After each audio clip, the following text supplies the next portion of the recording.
Welcome to Coast View, the show that every single day celebrates the men and women who are making coastal Mississippi and Mississippi, for that matter, such a great place to live, work, and play. Hey, listen, there's been a bit of a theme on Coast View over the last few weeks as we have begun to have conversations with a group of people that have formed partnerships with SuperTalk Mississippi News. And they're writing columns. Had a great conversation with Mark Henderson that you'll see next Monday about the column that he's going to be writing about entrepreneurship and a long list of others.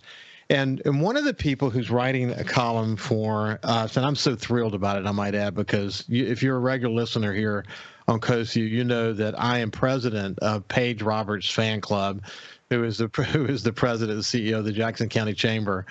And Paige is going to be writing a regular column, and she wrote one recently that's extremely important. We're going to talk more about that here in just a second. But we also invited someone else to join us who can kind of weigh in on the conversation as we move forward, and that is Tiffany Murdock, someone also that I admire greatly, someone who's been on the show many times. She's the CEO of Singing River Health Systems. I want to welcome both of you, Tiffany and Paige, back to Coast View. How you doing?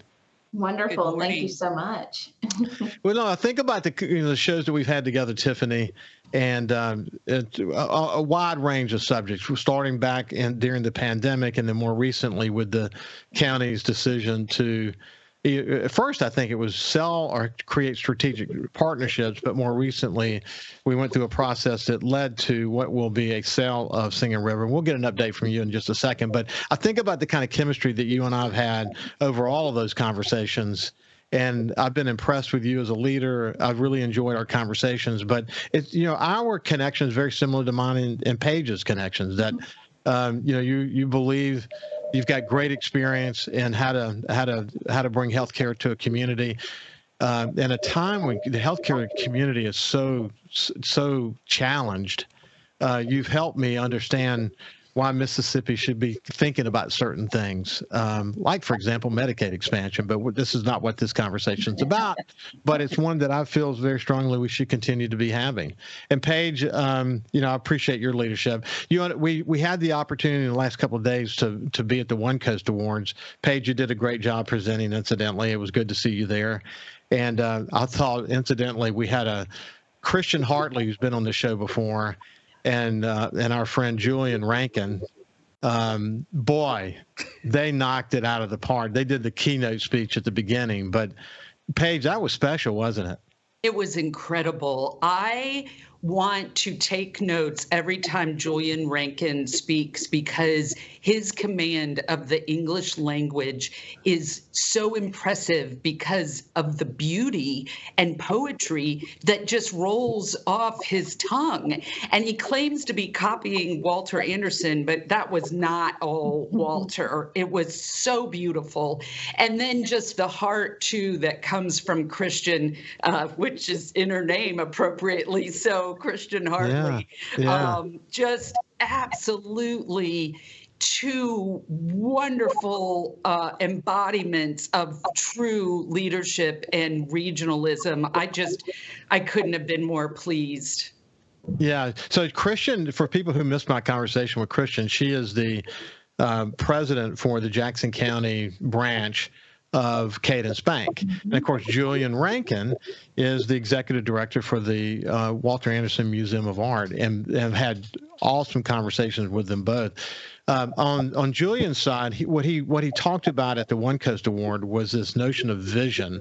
And you're right. I mean, I say this every time that I talk to Julian, but his ability to describe things and the relationship between art and place and landscapes and how they define us and how they create this vision for a community that's more aspirational than we all currently feel, and how if we can see that, we can aspire to go get that.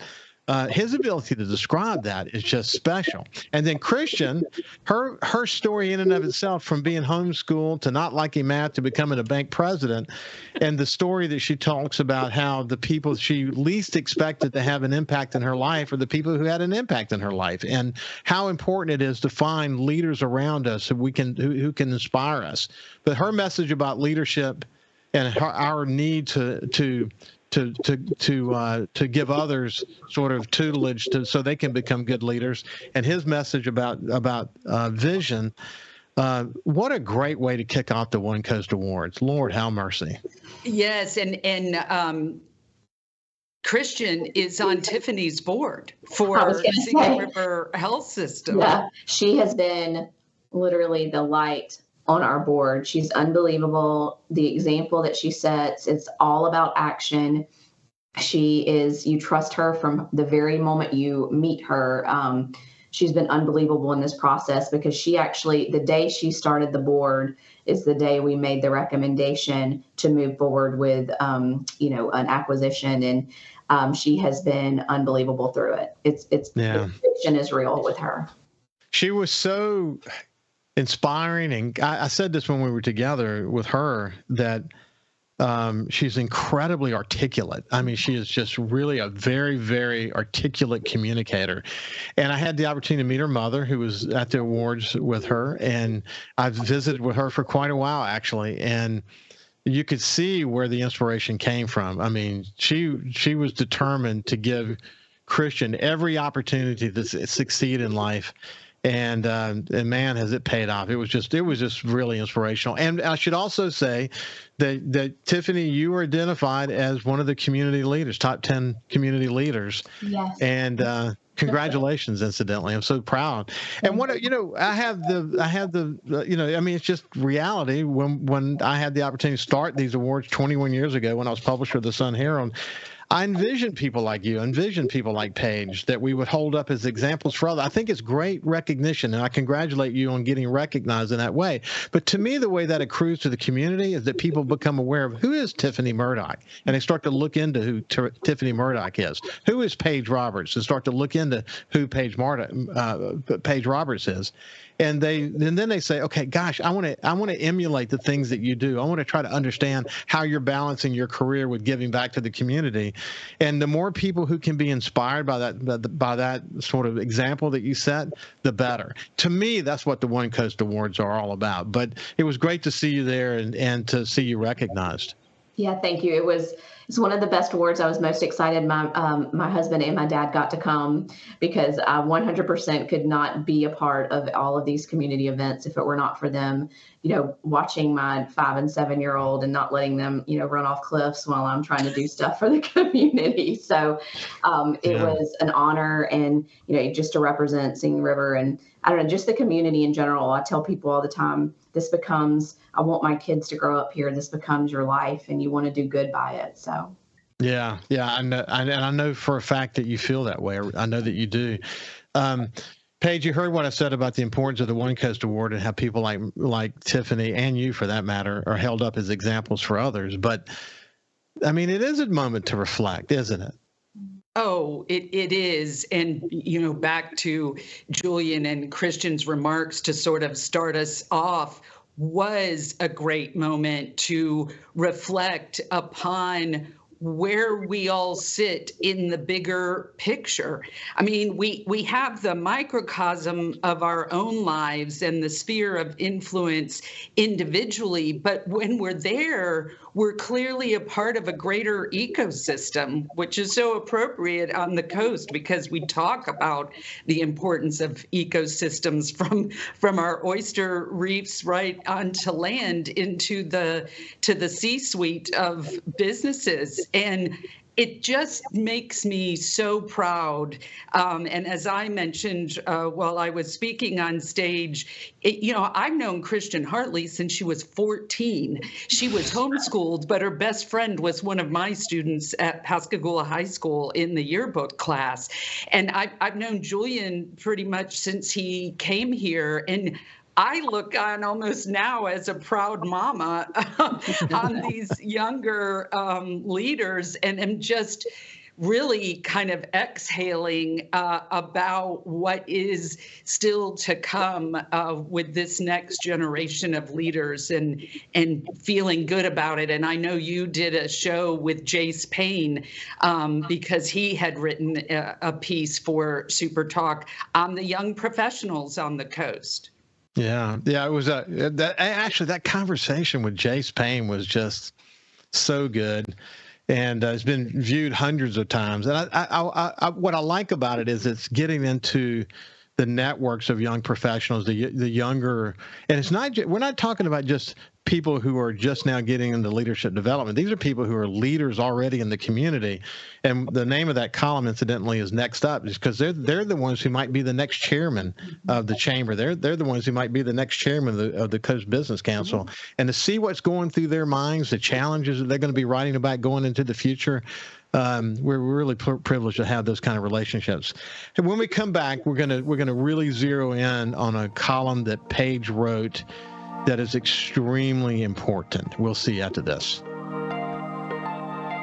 Welcome back to Coast View. I have Tiffany Murdock, who is the CEO of Singing River Health Systems, and Paige Roberts, who is the president and CEO of the Jackson County Chamber, a regular guest here. Both of them are actually regular guests on Coast View. Great leaders in coastal Mississippi. And Paige is going to be writing a regular column for SuperTalk Mississippi News. And what she writes about doesn't just apply to coastal Mississippi, although it may have its roots in coastal Mississippi. It really applies to all of Mississippi. And frankly, this first column really speaks to the human condition. And rather than I decided I wouldn't give a summary. What I really want to do is ask you, if you don't mind, Paige, to read that first portion that I sent to you, and then I'll say a couple of things about it, and then we'll kind of kick off the conversation and get your and Tiffany's points of view about it. So here we go. This is Paige Roberts reading from a column she wrote about a really important conversation. Thanks, Ricky. Yeah. I look at the clock.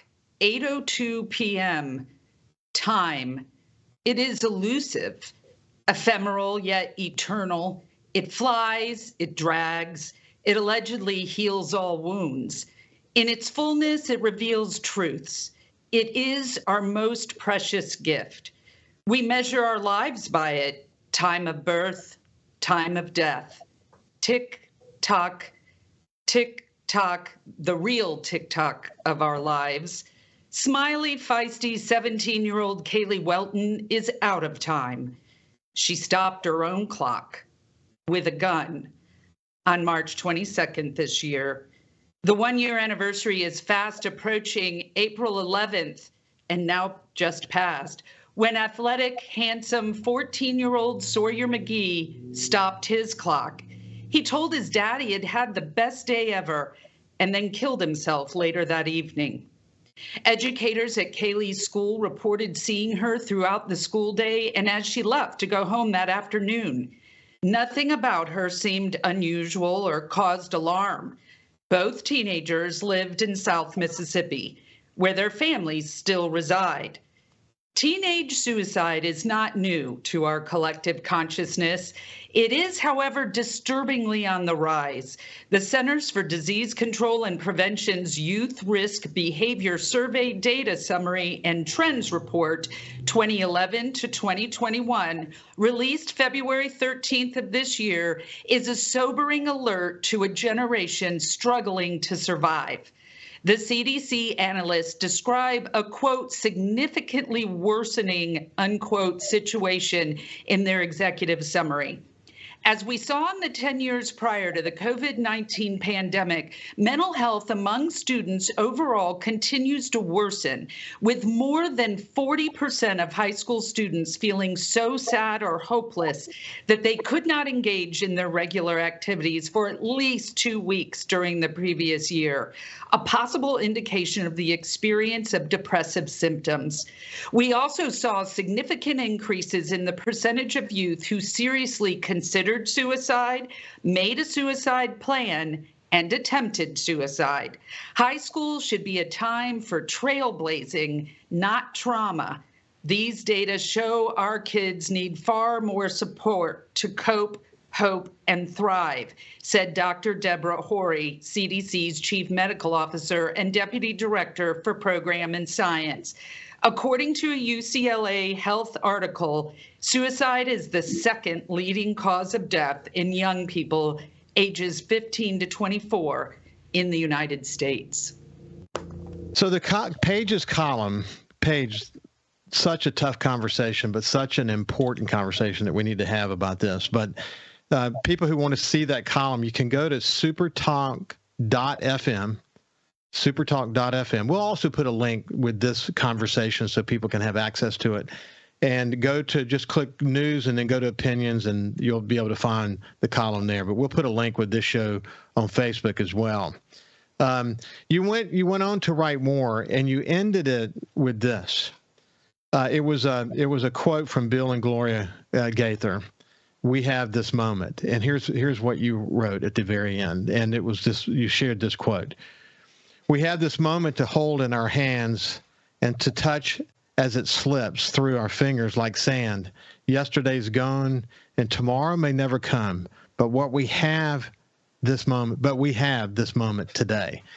And your point was time is of the essence. We've got to not put these conversations off to tomorrow. These are important communications, important conversations that we need to be having today. You know, Paige, I tell you, I remember the moment when this most recent suicide took place. You called me that day, and I remember how hopeless you feel when someone is in that situation. And we got to do more. We got to do more. What was going through your mind when you called me? Well, I called Tiffany too, actually, that same day. I was just devastated. As I said, I knew of the other suicide just a year before. And this one hit home, especially because Kaylee's father is a Jackson County Sheriff's deputy. And he and I know each other still, and have spoken since Kaylee's death. And he just feels so, besides devastated about his daughter's death, like there was nowhere to go. He didn't know how to identify what she might be showing, if any, symptoms or signs that there was a real problem. He felt like he was very ill-equipped, and that there weren't any resources there for him or for Kaylee. You know, it's scary because in both cases, Sawyer and Kaylee were quite normal appearing, if you will, the day of their suicides. But a psychiatrist, actually, Dr. Ridgway at Singing River Health System, told me that often it is like that because once they make the decision, they find peace. And that is why they seem so fine, is because they've found their peace, but in such a devastating, unnecessary way. But it is for them to escape the pain and the darkness that they're experiencing, and it gives them peace, and it just breaks my heart. Yeah, it breaks my heart too to think about 40% of kids have gone through some process that puts them in a position where something bad could happen to them. You know, that's tough. And then you think about, of course, you and I had many conversations about social media and its impact on kids, especially things like Instagram, and what it does, especially to all young people, but especially young women, what it's done to their lives. And we as a set of communities are not having a serious enough conversation about this. And Tiffany, when you think about it, I know you have a lot to think about, but there's a reason why Paige called you. You're someone who cares deeply about the community. What are you seeing, and what are your professionals telling you? I mean, unfortunately, I think, Paige had said it before, but there's no infrastructure. We'd go straight to crisis management, and we should be looking at this like if someone had diabetes or high blood pressure, some other kind of chronic condition, but instead we are treating it like a heart attack or a stroke, and then it's too late. And we have to get a better sense. I mean, I have a 7-year-old daughter. I see in her this need for perfection, and I see the anxiety building. And in my head, I know she needs to go start therapy now, so she doesn't become a 13-year-old that's so overwhelmed with this sense of perfection that her only way out is to not be here. And so we have to have we have a 5 to 6 week wait now, because we only have 2 psychiatrists at Singing River Health System. We are continuously recruiting. It's not like we're not looking. We'd take 6 of them if we could, but it's not when the person is having the suicidal ideations. It's when the person is 7 or, in Kaylee's instance, her mother passing away, but we don't equip parents with saying, okay, we probably need to put her, part of hospice of a cancer patient should probably be therapy for the family post-mortem of that family member who dies. And I know I'm saying a lot of stuff and we don't have these infrastructures built yet, but there are real options that we need to start looking at. And it will take federal dollars, and it'll take state dollars, and it'll take the Paiges and the Rickies and the Tiffanys of the world that just keep pushing and pushing and pushing. But it can't be a crisis management. It can't be oh my God, I can't believe they're crazy. They're crazy, or their kids. And this is an epidemic of a chronic illness that we have to take care of in our country, and especially locally in our community. Tiffany, I remember doing a trip to Washington, D.C. In fact, what we'll do, I'll tell this story when I get on the other side. I want to make a sort of a universal point about mental health care in the United States in general. And then we'll just continue the conversation with Tiffany Murdock from Singing River Health Systems and Paige Roberts from the Jackson County Chamber. We'll see you after this. Welcome back to Coast View. We're having actually a very difficult conversation. Coast View is usually very positive, but man, you have to be positively focused on solutions when bad things happen in your community, as Paige discussed at the beginning, or actually in the last segment. Teen suicide. But what I was about to mention, Tiffany and Paige as well, I was at a meeting in Washington, D.C., and it was during Ronald Reagan's administration. And I remember walking, it was not far from the Capitol, and there were homeless people out on the street. And that was kind of a new phenomenon in Washington, D.C. You didn't really see much of that prior to that. And America was having... this has been an ongoing conversation for America that goes back as far as I can remember, but they were releasing people from mental hospitals, and we were confused about how to deal with mental health in this country. And it seems to me, looking back, that's a long way back, and you take us all the way through the present day. We just never really figured it out. That so much. I mean, I had a wonderful leader in the community. I will not mention who she is, but very significant leader in the community that talked to me that sent me a note, very impassioned note about mental health and gun violence and what's happening around the gun violence that we're seeing. And there's a lot to solve. There's a lot of problems to solve. And Tiffany, you just pointed out, you've got 2 psychiatrists. You could hire 6 today if you could find them. That we've got a capacity issue here. There's not a strategic plan for our nation to focus on it. We're getting all this bad data about Instagram and social media and its impact on what was already a challenging problem and making it worse, Paige. Man, how do we cope with this? I mean, the truth is we can't think that the world's going to come to us with all the solutions. It's going to take the community working together to help solve these problems the best we can. When you think about solutions, though, Paige, what do you think about? Well, the first thing I think about, quite frankly, is a task force. And I know that seems like maybe a cop-out answer in some way, but a task force, like a think tank of community leaders from a broad spectrum, maybe not very big, but some real change agents who can come from their perspectives to join the healthcare provider and the leaders like Tiffany, because there are some programs out there, but there are also I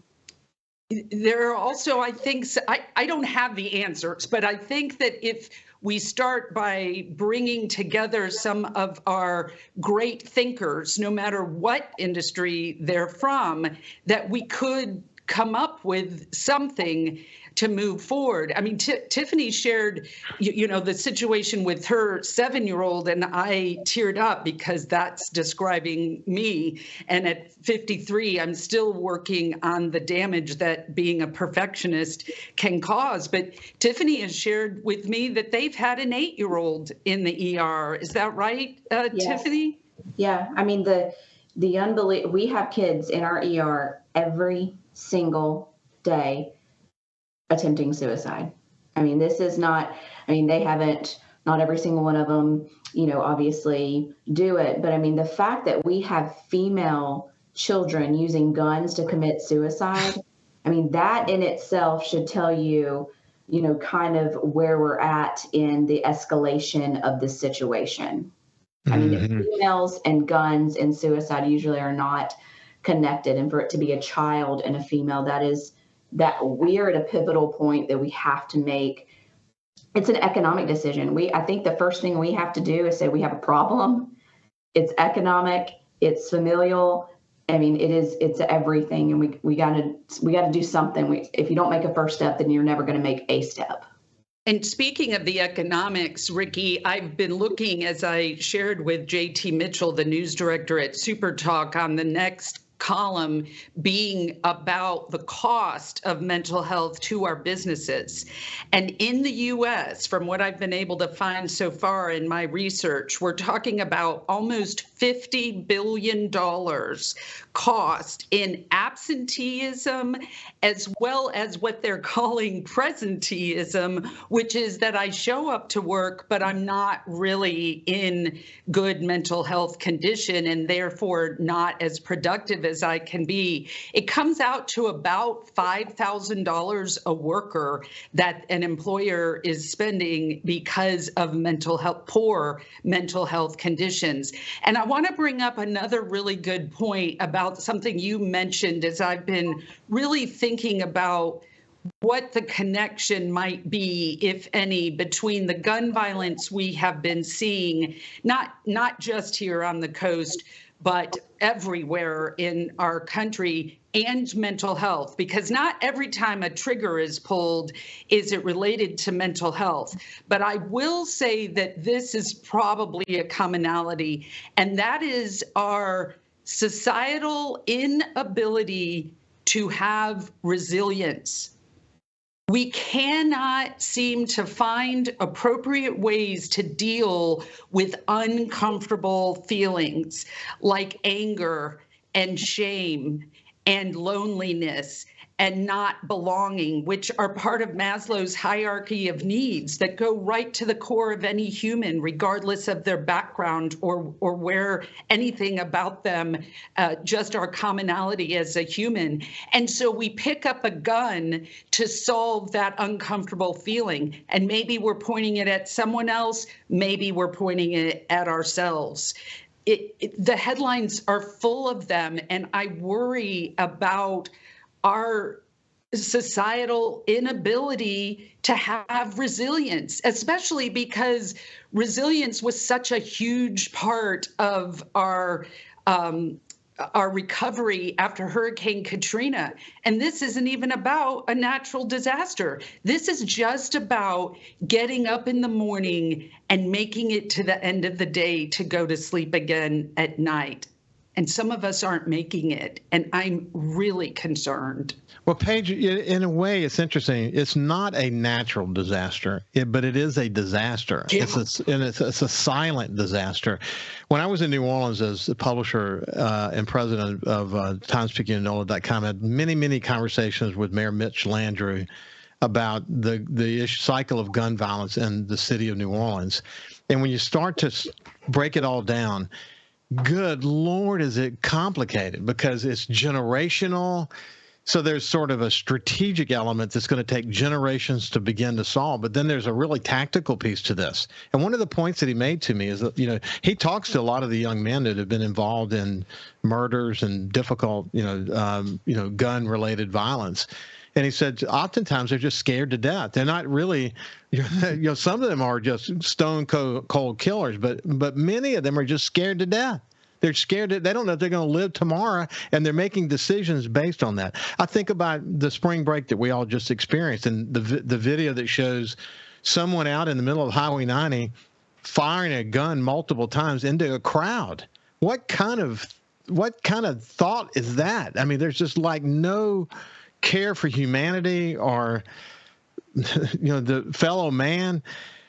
Okay, what happens is you get so engaged in these conversations and you realize the complexity of them all that people ultimately just to say, gosh, where do we start? Right. But I think where you have to start is say, okay, where's the low-hanging fruit? Where can we make an impact? Well, teaching parents what to recognize and how to recognize it. That's a good place to go.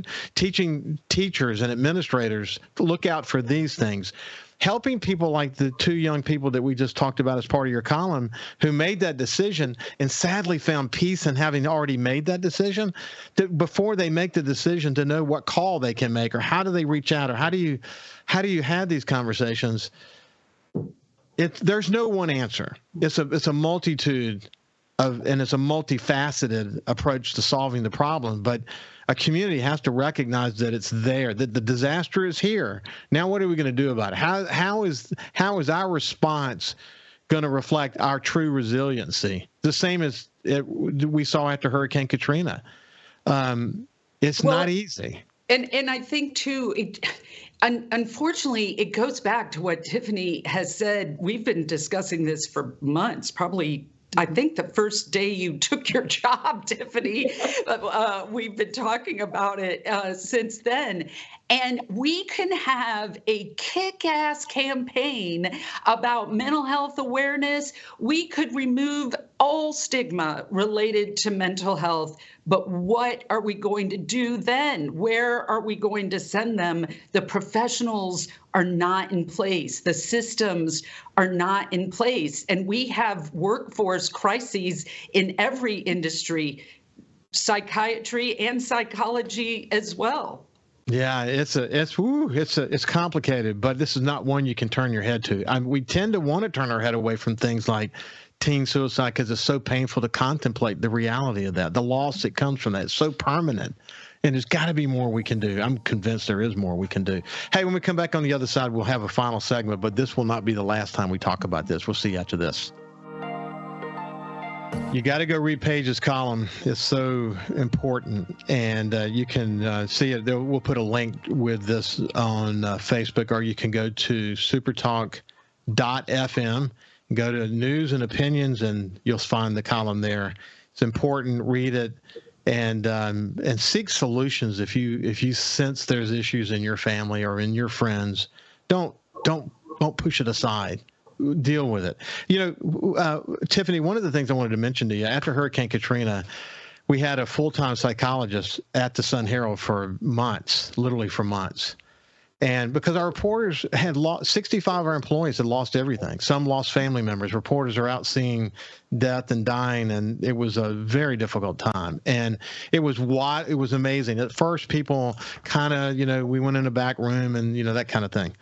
But as time went on, people were standing out in the hall, going to talk to our psychologist. There was no stigma on it whatsoever. It was just expected, and it was such a wonderful part of the conversation. And she would often catch me and say, "You sure you don't need to talk? Or is everything going okay?" And it was just awesome. But she mentioned something to me, and I wanted to mention it now. She said, "Think of it this way," and I don't know if these statistics are specific, but it's a really great way to make the point. She says, if you go through society, about half of society is on or near the edge psychologically. I mean, just that's the way it is. And when a big event happens, all 50% of them are now over the edge, and the 50% that have left, probably 50 to 75% are now on the edge now, and they could go over the edge. What does that leave, she says, of people who really have it all together? It's a very small percentage of the total situation, and that's what Katrina did. It took all these people that were on the edge and pushed them over. And so if you think take Katrina out of it just a second and just think, as you were pointing out, the billions of dollars it costs businesses because of mental health issues that they're facing. So many employees are on the edge, whether it be some form of addiction or whether it be difficulty in a relationship or just having some issue with depression or whatever it might be. But Tiffany, you guys talk about this all the time, don't you? Yeah, I mean, some of the things I love the fact that, you guys are saying that, we have to we have to do something. And so one of the main things that we're doing, and Dr. Roth, our CMO, mentioned this to me, is reminding people that don't wait. If someone tells you there's a 6-week wait to get into a psychiatrist for you or your child, but you see the signs that have been taught and you're like, okay, well, I guess I have to wait. Don't wait. Come to the ER. We will triage that situation so it doesn't get to the point of a crisis situation. And then our What the Health event is our biggest women's event for the entire coast, and it's on September 15th. It's a Friday, and we have made that entire event around mental health and how to give some people tools, because we have a lot of mothers there, and grandparents and people there, and people in the industries and who lead employees, and we want to be able to give people roles for that. And then also we want to do an event, and we want to start a task force with Paige and people from our community, like she stated before, but to do almost a mental health summit around for our kids and for our parents, about what to look for, what can we do. And then it forces you almost, okay, if you're going to say you're going to do it, you better have the tools to back it up. And, from a health system standpoint, our mission is to improve health and save lives in the communities we serve. What better way to do this is to start with our mental health and stop giving people a hard time about work-life balance and taking care of ourselves. It's the old, put the oxygen on yourself first, and then you can take care of everybody else. We got to start somewhere. So I see that. It was possible we lost Paige. If she comes back in, we'll grab her in. But one of the things I'm thinking about, Tiffany, as you say that, is that we have to find out where is the low-hanging fruit. Where can we impact now? What are the things that we can do now? And I see a sense of commitment by Singing River Health System that with community partners to begin to really address that, so that parents can, and teachers and anyone, I mean, this is really anyone who sees anything that doesn't seem right, that's where someone is screaming for help.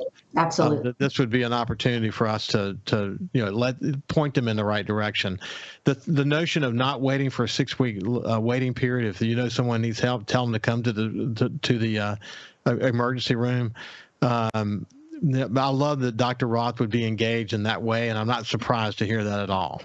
Yeah, and I mean, people, we treat heart attacks like that. We treat strokes like that. I mean, when you see something wrong, and he mentioned these 3 things: if they're disengaged in sports that they were really engaged in, if they have zoned out and are only watching TV or playing video games and they used to be engaged in conversation, if they're in their room a lot, all of these things that happen before they start finding peace with, they have found another out.